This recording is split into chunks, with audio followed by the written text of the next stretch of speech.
Bam! What is going on, homies? MC is in the house.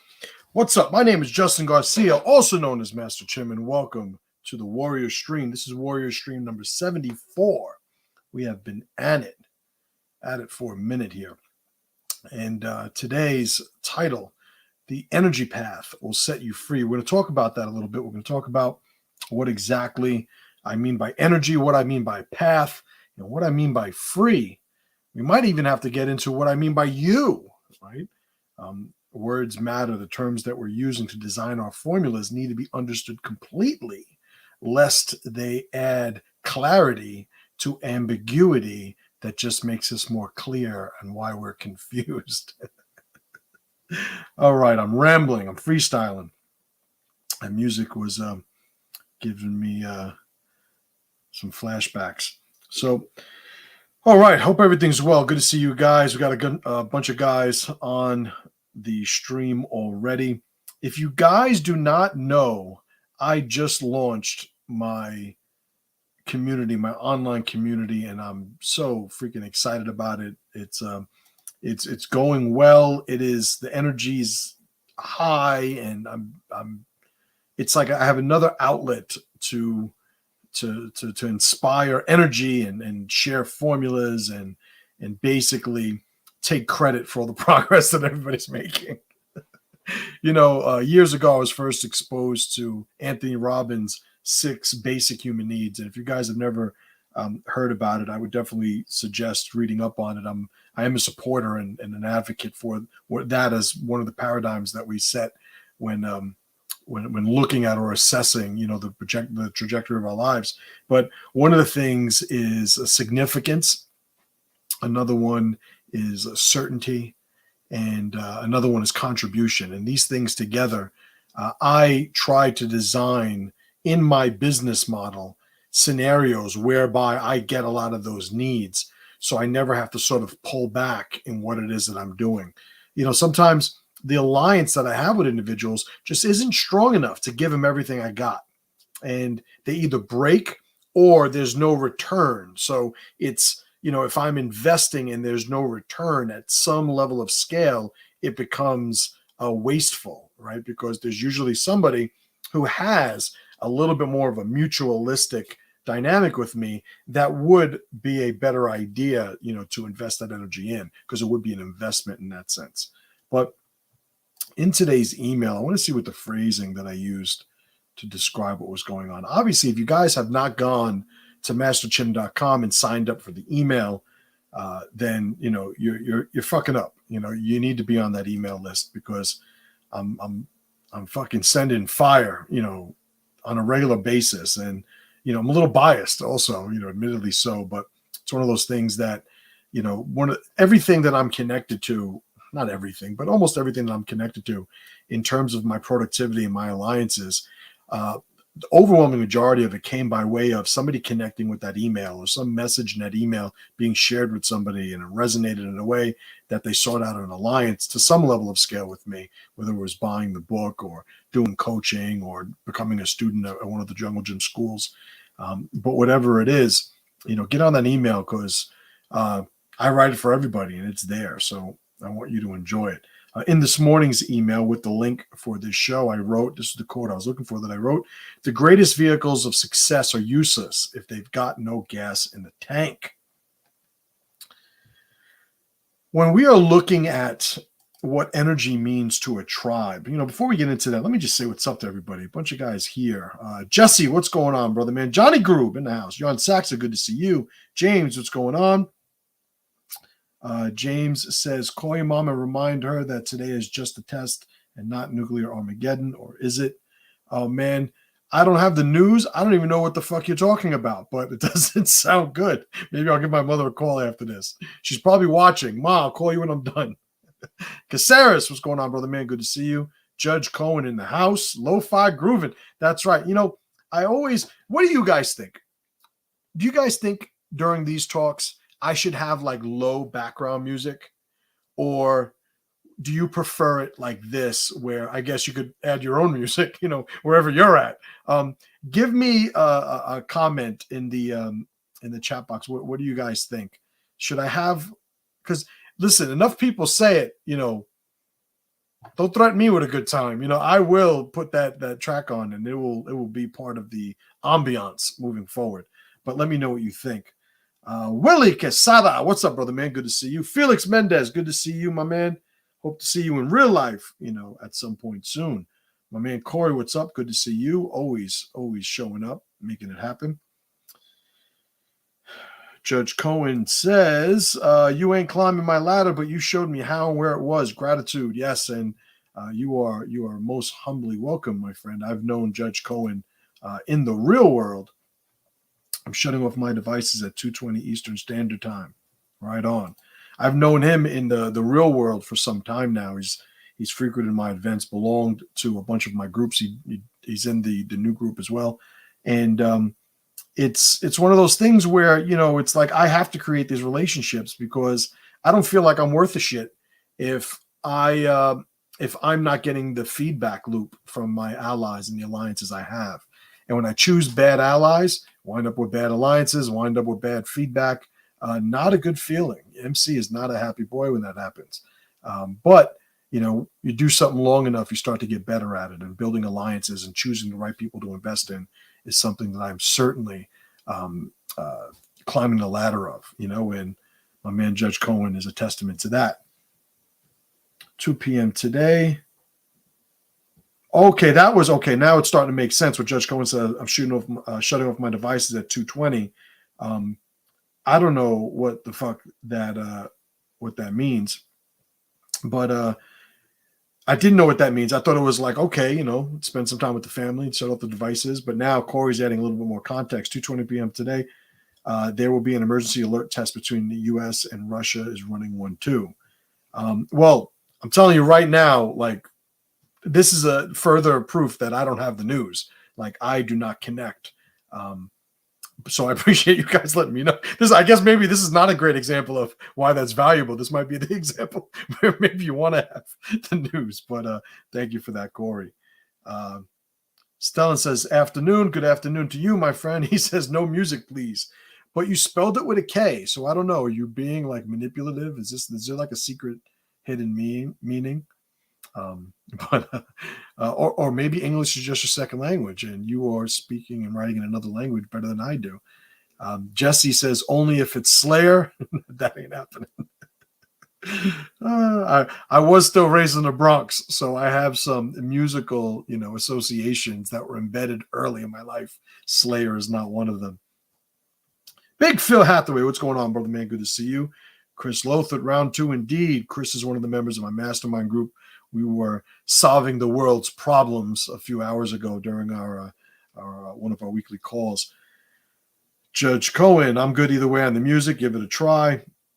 Judge Cohen says, I don't care what they're doing. If there's an emergency, they ain't going to be there to help anyway. Well, that's the take to have. And man, I wish I knew more about this. I probably have something to say, but I will find a way to connect what it is I'm talking about today to whatever that scenario might be playing out, because I understand the gist of it and what that means for people. I will say that when, a couple of years ago, I made a power program called Squad Goals. And it was a video series. Those of you who don't know what a power program is, the video series that really deep dives on a topic. This particular one was paying attention to the archetypes of the players in your group. If you're going to basically pursue a mission and you're putting a crew together, right? In that horrendous Justice League movie, you had Batfleck, putting together, what became Justice League. When you're putting your squad together, what are the archetypes that sort of need to be present? What are the boxes that need to be checked by the individuals that are there? And one of them that I included was the energy guy. And the energy guy, in the feedback that I got, because a lot of these power programs, I sort of treat like, I don't want to say homework, but it's sort of like maybe preparation is a good way to put it. To my coaching students, I charge a lot of money for coaching. So if we're on, on a call, on a Zoom call, I don't want to teach stuff during the call that is available someplace else that they can sort of invest that time in on their own time. And then we could spend our time applying that stuff, clarifying things, if nothing else. But anyway, during the squad goals, the energy guy was the one that I got the most feedback, where people were like, I don't really think that that's really important. I don't see the significance of it. If there was any pushback that I got from the roles, the other ones being the ability guy and the utility guy, but the energy guy was the one. It was the one that people really just didn't get. I am somebody who says, and I made an Anthony Robbins reference earlier. Anthony Robbins talks about state. I am also an advocate for being able to maintain a high state, a high level. People call it frequency, vibration. I don't care about the terminology you want to use to describe it. But the function that it winds up performing is keeping us moving in whatever systems we're embedded in, right? So again, that quote that I had shared in the email this morning, let me just bring it up quickly. I still have it here, don't worry. The greatest vehicles of success are useless if they've no gas in the tank. The greatest vehicles of success are useless if they've no gas in the tank. I'm going to put that in the chat box here so you guys have it.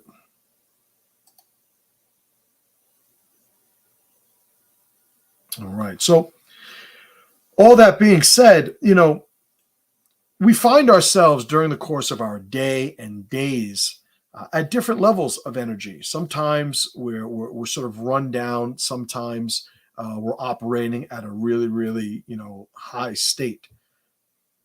There are individuals who we will connect with that will modify and influence significantly how that energy level that we're using to fuel our efforts, how it's set. There are some people, and this, we'll start with the big picture, commonly understood, roles or archetypes of these influencers when it comes to an individual's state via their energy. We have the guys that are always optimistic, the guys that are always, it seems like in a good mood, the glass half full type of guys, the guys that, you represent in your associations with your allies. You represent the guy that's showing up with more solutions than problems, the guy that's showing up with the confidence in the next move, in the next few moves. By contrast, you also have those people that they are always telling the story of woe, right? They are creating a narrative whereby they could either make themselves a victim, they could rationalize their either failures or their inability to even attempt to succeed. But basically, it's the woe is me. The irony of it is a lot of these people with these types of personalities do it because they try to draw some contrast between how bad everything is and where they are, because they feel if I make everything else low enough, maybe I could exist functionally within it, or maybe this state that I'm in doesn't make me feel like I don't belong, and there are a lot of reasons. I don't want to make it about that archetype of individual, but the person who's always negative, low energy, or does nothing but cannibalize in tribe on other people's energy and other people's productivity, they wind up being a hopeless they wind up being hopeless in terms of being an investment. There is no investing time with this person that winds up coming back more than what you put out. So these individuals sort of just train themselves to become wastes of energy, black holes, if you will. Well, the detriment, the bad consequences, the bad outcomes of being connected to too many of those individuals, because we can bear the brunt of some of those individuals, as we do, I mean, hey, the Uber guy picks you up and he's an asshole and the sky is falling and everything's terrible. You're going to make it, just drive me to where the fuck I'm going. Like there's a level of exposure that we have in some alliances where these guys are just going to maybe, destroy the ability to improve or increase or advance and develop an alliance. Maybe I'm not calling this Uber guy again. I don't use Uber, so I don't know how it fucking works. But maybe I'm not going to connect with this guy again. But in the moment on the mission that we're on, like the fact that he's a downer is really not going to do much, to the outcome that I need. But what about when that downer is your wife or your husband or your best friend or your boss or your coworkers or the culture or the codification of the culture of your workplace or your school, or what if that's the case? What winds up happening is, in that type of scenario, you could equate energy. We'll use it analogously, not analogically, that's not a word. Analogously, we'll use it in terms of heat. We'll measure it. Just run with me for a second. Pretend that high energy, that high state is a level of heat, right? Heat also being a source of energy. It works. When you walk into a cold room,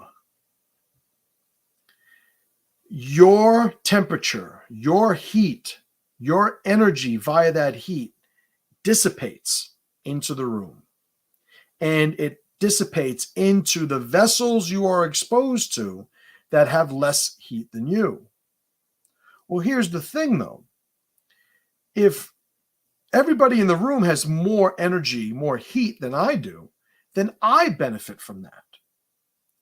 So if somebody would, I don't know why, but maybe somebody would present some sort of pushback on what I had said earlier and say, well, I don't want to have the most energy. I want to have the least energy, because that way, nobody's ever stealing my energy. Well, the problem arises. There's two things that arise in terms of a problem when that becomes, your outlook or your strategy. First off, you're now adopting a mindset and a philosophy that supports not improving your state. So even though, you got away with the sort of, in this situation, if they have more than me, if I'm less, I get theirs. That might make sense in that very unique set of circumstances. But number one, what if you're by yourself, right? So having that mindset of not looking to raise your state or to allow it to just where it is or allow it to erode over time. Well, if you're by yourself, which eventually you will be, that is the point of no return. That's the spiral downward, right? The other thing is you wind up creating a tribe, if you are in a tribe where everybody's racing to the bottom. It's funny in business, I've never wanted to be the affordable school. In the Bronx, when I started my school 20 years ago, I was the most expensive school in the Bronx at the time. My prices were beyond the people that were connected to me. And one of the reasons was I never wanted to be in a race to the bottom. I never wanted to sort of represent my value by the price, the savings that it represented. It's a bad model. It's a race to the bottom. You wind up commoditizing what it is that you're doing. You compare yourself to everybody else, and then you and every other business like yours just gets put on a list, in front of the prospect, and they go, well, I'm shopping by price. They're trying to get my business, arguing the value in price or the lack of price. So where are they on the list? Just go to the one on the bottom, or maybe the one that's closest to the bottom that's most convenient to participate in, or whatever other criteria they put on it. But a race to the bottom leads, race to the bottom, everybody wins, right? That's my saying. In a race to the bottom, everybody wins. there is a point where you become dysfunctional. So not only will you sabotage your ability to exist at an individual scale when you are not paying attention to raising your state, but you, by definition, will begin sabotaging the tribe that you're a part of. And if other people in that tribe wind up adopting that mindset, now it's a race to the bottom where everybody wins and the tribe dissipates. So what's the alternative? Yeah, but what if I'm really high state and there's a guy in my tribe who's low state all the time? Well, the thing is, when people join a tribe, they see the potential synergy. Being that that's the case, by definition, you have something that they don't. So in the eyes of your tribe's assessment, when somebody comes in because they see value, they're probably going to be deficient in some aspect of what becomes normalized in the tribe. If they are low energy, let's say I have a tribe, everybody has to squat 500 pounds. All right, we'll make it 315, 3 plates, right? That's any lower than 315, it's like you're castrated. But you could squat 315, you qualify as an adult male. And I have a tribe of people that could squat 315, let's say. Guy shows up, joins the tribe, and he's squatting 250. It's not you don't meet the criteria, so get out. Because there's an argument, if he's already squatting over that, what's the benefit of him being in the group? So there is something to be said for, if the group's mission is such that there is a benefit being a part of us, and the criteria is squatting 315, well, then it's sort of embedded in the expectations of the mission of the tribe that people who enter might not be squatting 315 yet.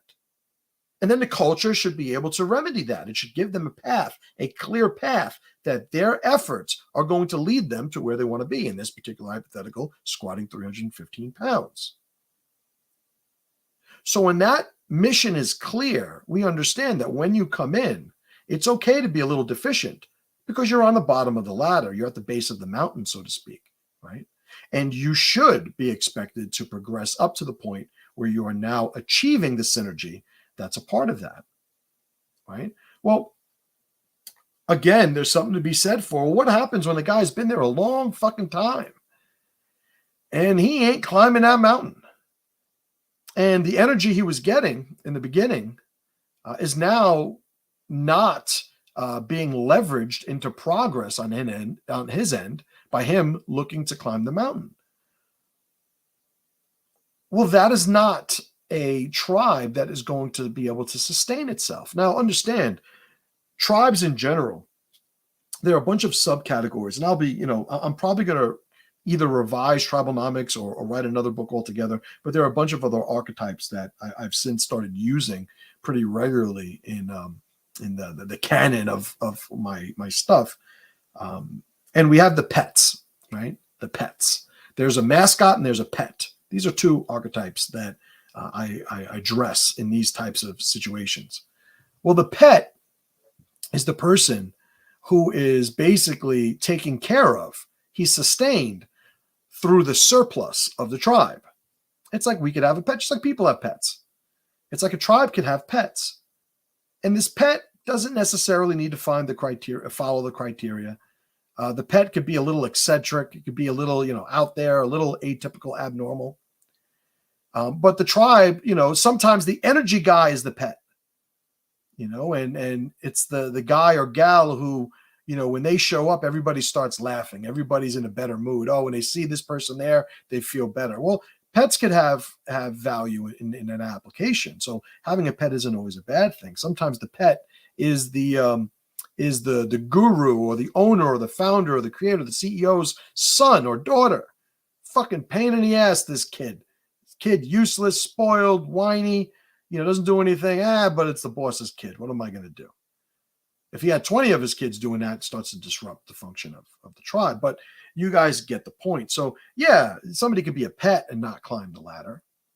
Mascot's something different, but the pet doesn't have to climb the ladder. But here's the thing. A tribe cannot afford a lot of pets. At some point, the pets start to undermine the tribe's ability to earn the surplus that sustains the pet in the first place.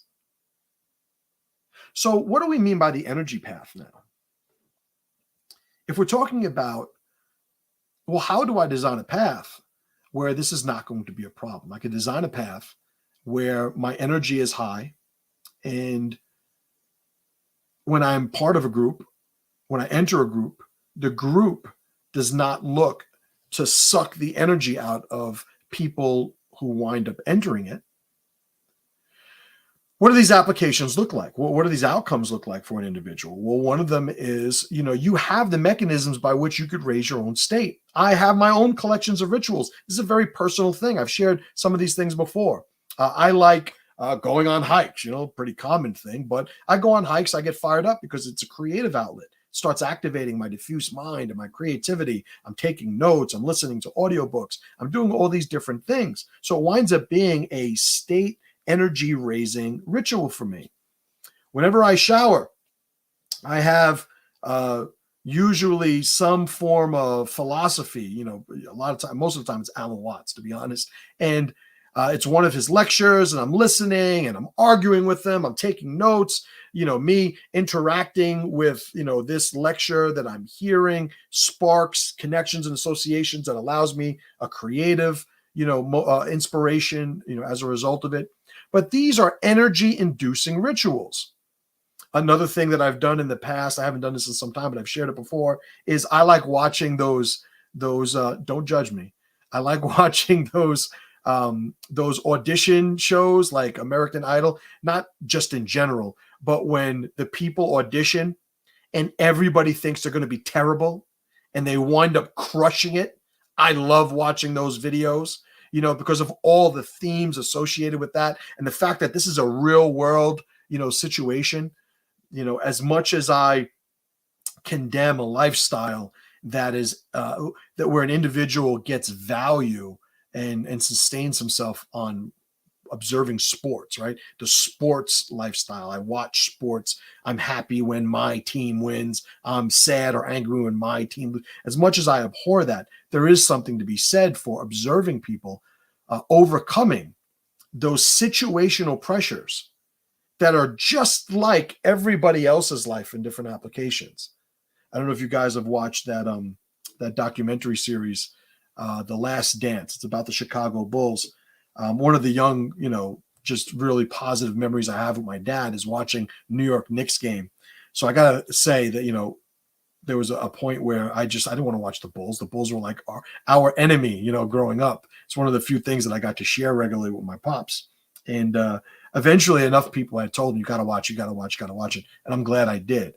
Probably the most well-produced documentary series I've ever seen, number one, just the production level of it. They did such a great job editing. The amount of footage they had access to allowed them to tell an incredible story. But when you look at the Michael Jordan character in that documentary, and that's how I'll refer to it as, because they're deciding, what the arc and exposure of his character is going to be. But when you look at the character and the Michael Jordan character in this documentary series, you see somebody who is about it. And he is about it all day long, to the point where he's not going to be like so many other guys that he was exposed to, in the course of that documentary, where if nobody told them to step it the fuck up, they were just going to, they were going to, regress to the mean. They were going to find that midline where they could just fit in and everything will be fine. Not him. He was like, fuck that. I'm going to fucking win. Anything that I'm doing, I'm going to be the best at it. I'm going to give my best. I'm going to drive everybody to be their best. Well, you look at what he accomplished in that, in that industry, in that world. It's like, it's not about playing basketball like Michael Jordan plays basketball. It's about aspiring and forging yourself to be able to do anything as well as Michael Jordan plays basketball. That's the idea. If you guys have never seen the documentary Jiro Dreams of Sushi, somebody could watch that and go, yeah, it's about this guy with a sushi shop in Japan. He makes good sushi. He likes picking out the fish. He knows good fish. He makes good sushi. You could look at it and say, yeah, that's what it's about. Or you could say, this is an incredible demonstration of the application of mastery in a world that I'm completely unfamiliar with. There's different takes on it. But again, this is a guy who had a lifestyle and a commitment to achieving the top of the mountain. But what happens when you're around people who are like that? Those are the outcomes that a lot of these individuals in these stories that I'm referencing, those are the ecosystems that they wind up either discovering or creating. In the basketball documentary series, there are a bunch of people who were not the best of the NBA. They weren't, all-star level players. They weren't at that, level of mastery in a given thing, but they were people who believed in the energy. They were people who believed in climbing. A term that one of the individuals in the documentary series says, he's, paraphrasing him. He says, Michael knows that, there's a whole group of us and we're overachievers. And he put it something like that, but that's the gist of it. And it was such a great observation that this role player on this team made. We're all overachievers. So what is it about being around an overachiever? What is it about being in a community of overachievers? What is the effect that it has on you? I would argue that the energy rubs off. The energy winds up fueling your tank in a way where you create that spiral of progress, right? If you guys, if you haven't gone on threeroadstribe.com, by the way, I'm not saying that women should join the group, but women are allowed to join the group. The reason I'm even thinking of that is, I recall like the video that I made when I was talking about the actual path, right? So if you guys have seen the image, and if I had my shit together more, I'd be able to show it to you here. Maybe I'll just capture the image. But in this video that I was doing, basically articulating step by step what the Three Roads path looks like. One of the things that we have to understand is everybody in your life is affecting you. It's not that we get to just pick and choose the people that we're exposed to and say, okay, I'll take a little bit of his vibe, a little bit of his vibe. And that's not the way it works. It's not the way the human brain works. I cannot convey to you guys enough just how important it is that you pay attention to who you are exposing yourself to. So if that's the case, and let me see if I could find this image. Well, you know what? I'm just going to put the link.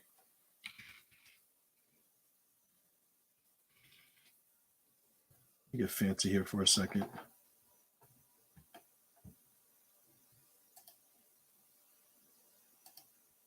Oh, snap. High tech. You guys could go there. That's the description page for the tribe. But if you look at the image there, and I'll be honest, I don't know how to fucking do it here. I just tried to share a picture, and it said it needed to be a slide in a PowerPoint format. Like, okay, all right, whatever. It shows how just off the cuff these live shows are. But if you look at that image, what you'll wind up seeing is a path that really plays itself out as a clear process. And in that path, I talk about, step one, this is, for my new group. So it's join the Three Roads Tribe community. But once what's the purpose of being in a community? You're on the mountain now. So if I'm talking about what is the liability of being around people that aren't believers of or advocates in the climb, you wind up spilling your energy over into them. And then a funny thing happens. The energy that you wind up giving them begins to sustain them. And because you are sustaining them, you wind up getting significance. You wind up getting feedback from them. It makes you feel good. You start to feel valuable. You're not paying attention to that dynamic.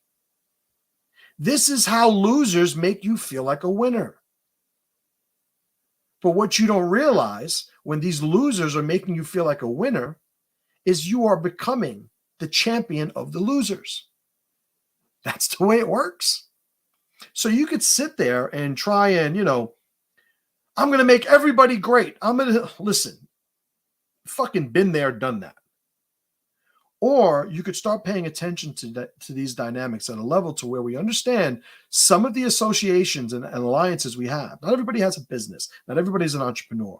But everybody is surrounded by people throughout the day that's influencing who they are in the pursuit of their own potential, right? In the pursuit of their freedom, right? So if I say forge your freedom on that image that I put that link for is at the bottom here. At the mountain, at the top, it's find your 3 roads freedom. Well, the idea of it is it's not about, now you made it to the promised land. Alan Watts has a great talk. If it was a comedian, I would say a bit, right? But it's not a bit. It's a talk that he has on this idea, this concept of, and it's not even his. It comes from other, and he attributes these things. But he shares the story that when we look at certain flowers and the bees that help these flowers pollinate, these 2 living things rely on each other so integrally, they are so codependent in their existence, that it is accurate to say that we could look at them functionally as one organism. Because sure, one's a plant, one's an insect, and we have these categories that make the routines and systems and patterns make more sense to our brains. So why would I say this and this? And they're obviously different.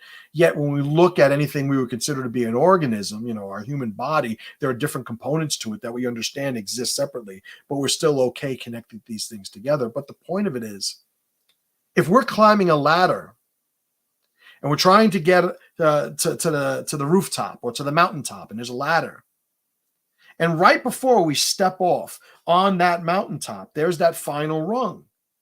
And here you are at the bottom and you're looking at that rung. Why not just step on that top rung? That way you won't have to climb the whole ladder. Just step on that one. Obviously, it's a ridiculous question. The premise is flawed. The premise is irrational. Well, I can't just step on the top one. Right. You got to step on the one that you could reach. And then you have to step on another one that you could reach. In other words, not much energy to step from the top rung onto the mountaintop. But turns out there's a bunch of energy that's required to actually run the process to getting to that top rung in the first place. We need to take care of the systems that give us energy. We need to take care of the pursuit of our goals and our mission along what I've coined here as the energy path. If you have a path that is not sustainable when you look at energy, it's like fuel. Nowadays, the fancy cars, you fill up your tank and it tells you how many miles you have, right, left, kilometers if you're around if you guys are still following that system, right? But miles, kilometers, whatever, the distance that you have in your car to drive with this tank of gas, it lets you know that. And if you got 500 miles that you can go and you're trying to go someplace that's 200 miles, good to go. Don't got to make another stop, guys. We're good. If you got 2,000 miles and every time you fill up it's 500, at least 4 stops, guys. We understand that. At some point we got to fuel up. Well, here's the thing. We don't have that computer in our minds. We don't have that sort of feedback loop, that alarm system that goes, hey, energy's low.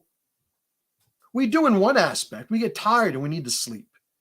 And when we're refreshed, we not only wind up getting more energy, but we also have more clarity, because that's another thing about replenishing your energy. Your brain, your mind also gets the opportunity to make connections that it can't make when you're running on fumes. Go look at to run with this for a second. Go look at you can Google the symptoms of sleep deprivation and look at all of the things that winds up happening to you, when you don't have enough rest. Well, what do you think is going to happen to your mission when it also starts running out of energy? Because the people you've connected yourself to are not there to replenish it. you wind up dying on the vine. You wind up burning out. You wind up reaching that point where you go, fuck it. It's not worth it. Or I quit. Or you wind up just disappearing. Or, a lot of people then start turning to, cathartic means, destructive ones, drinking, getting high, womanizing, doing whatever it is that you're doing. It's just an escape because you're still looking for that energy. You can't see how to sort of get out of that ditch that you found yourself in. Well, again, how do we preemptively avoid that? We understand that these are the rules of the game. We understand that beforehand. If it's going to rain outside, or if it is raining outside and you're about to go and you have your umbrella right there, it's like, it's raining, let me get this umbrella. But what if you don't know if it's going to rain? Do you still bring the umbrella?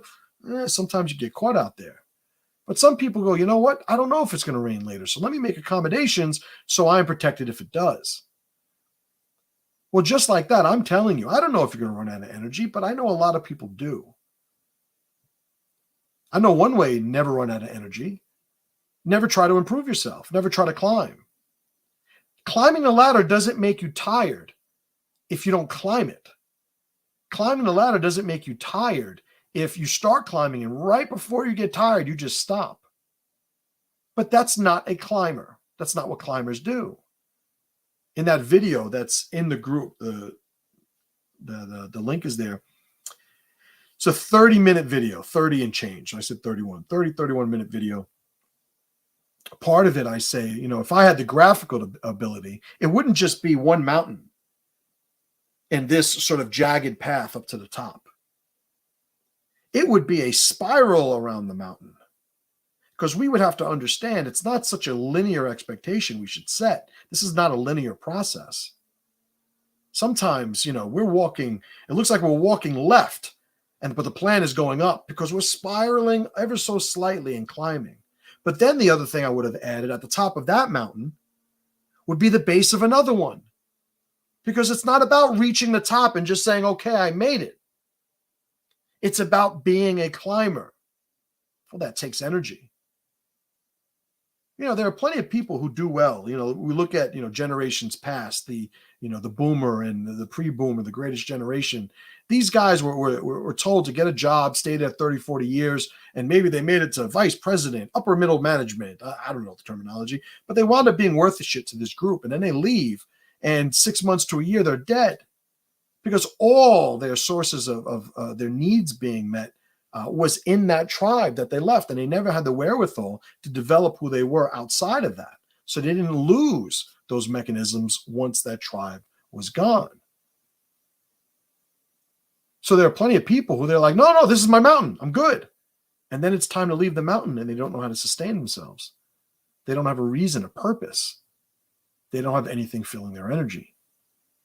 Right? When I started this group, I'll be honest, it was because a lot of people, can't afford the coaching. A lot of people can't afford, or it just doesn't apply the mastermind group. They're not entrepreneurs. They're not looking to start a business. But they just, a lot of what I talk about resonates with what they're about and what they see and what they understand. And that's what this group is started for. This is one of those groups where I get to just go there and just be me. I get to be this guy, high energy, putting stuff out there in a way where I'm seeing names and I'm following up with people. We're interacting, and everybody's now building alliances between one another. And, my interest in contributing and helping and creating an environment, an ecosystem, an energy path for these people up their mountains is so, I would say sincere. Number one, I'm not charging a lot of money for it, obviously. But also, again, if you're on the email list, you saw this. I put out an email yesterday because I had a guy that I sent him a message. I'm like, yo, you need to be in the group. What are you doing? There's going to be some stuff here that you're going to benefit from. And I told him it's $9 a month. No, it's only $9 a month. He's like, man, I'm really not in a position to do that right now. And it's like, holy fuck. It's like, you don't have $9, and I wasn't looking to shame him. This was an internal thing. I was like, what the fuck? Either the guy thinks he doesn't have $9, or I haven't done enough of a good job letting him know what he's getting, or he legitimately doesn't have it. And it inspired me to write the email I wrote last night where I said, if there's somebody who doesn't have the money to join the group, email info@masterchim.com, put scholarship in the subject, and in the email, just let me know your situation. If you need to join this group, I will let you in the group. 3 months is what I said in the email yesterday. By the way, I will let 500 people in this group without charging them for 3 months if 500 people need it. So you gotta, like, these environments are what made me who I am. These environments are what inspired and gave me the energy to do any of the things that I do. The very way that I raise my children is through lenses and protocols and formulas that were developed engaging with other men on their paths and looking to be the person to just help them along a little bit further. Sometimes they need clarity. Sometimes they need technical ability in the form of a formula. Sometimes they just need energy. Sometimes they need to hear somebody that's firing them up. They need to hear a message that they're getting energy once they're exposed to it. They need somebody to kick them in the ass and tell them to erase that bullshit narrative they're writing in their head. That's the type of environment that I've always benefited from being in and participating in, which is why I created this one. The energy path will set you free. I think that was a good explanation of what an energy path is. Setting you free, I touched on it somewhat. But when it comes to freedom, it's the freedom first and foremost from needing permission to feel like you're worth something. It's the freedom from placing external expectations to validate your worth as an individual. It's the freedom from being bound by others' limitations, narratives, and discriminations against who you are and what you're capable of. You know, when I look at the people that I've dealt with over the last 20 years, both as a client, as being a client, as them being clients, and me being a provider or a product or service, just looking at the dynamic, success is never, I have a money, I'm starting with a bunch of money thing. Success is never, I'm super high IQ, success is never, I have a degree from this school, or any one, category or condition where it's like, yeah, this correlates almost 100%. If you got this, it's this, if there's anything that I would put on that pedestal of all the characteristics and attributes that I've been exposed to over 20 years of being involved in business, helping people and being helped. So from both directions, if there's any one thing that separates an individual from the rest, it's his ability to move, his ability to implement, his ability to just do it. Everybody fails. Everybody fails. You know how many companies I had that didn't fucking do anything? Do you guys remember Rough Zen, my shirt company? I barely do. At its heyday, making a bunch of money.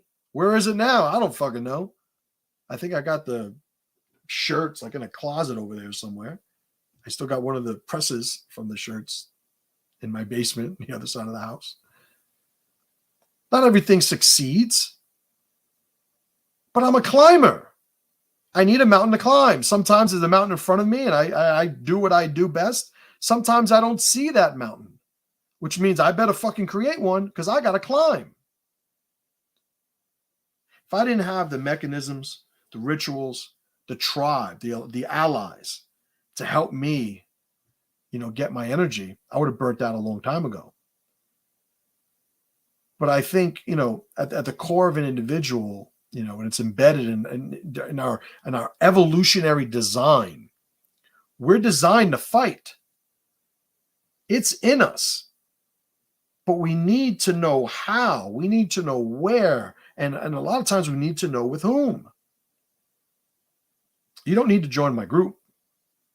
You don't need to pay for the group. If you need it, send me that message. info@masterchim.com, scholarship in the subject, and just let me know your situation. I don't want to take anybody taking advantage and ruining it, but if you got a situation, like, just explain yourself. It's not a apply for it. Like, no, just let me know. Let me know you're a real person going through some shit. I'm not going to put it out there, but you'll be in the group. 3 months I'll give you. And I'm going to stay on you too. I'm going to stay on everybody in the group. But the whole thing is, if you don't have a plan, doesn't matter if it's my group or something else. It's like you got to find one. You got to get yourself around people that are going to raise your energy. You don't want to be champion of the losers. But remember, losers will make you feel like you're a champion. So you got to have a little bit more of a standard and expectation.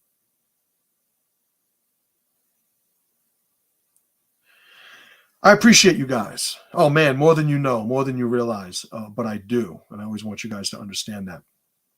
If you are interested in joining the group, obviously join the group. If you know somebody that'll benefit, tell them about the group. If you know somebody that could benefit from the group and can't afford the money, same criteria. Tell them to send that email, to put that, and they'll be in it too. I'm not shitting you. All right. I am the pressure to power guy. So everybody in the group, you guys are going to be pushed. You guys are going to be pushed to do something.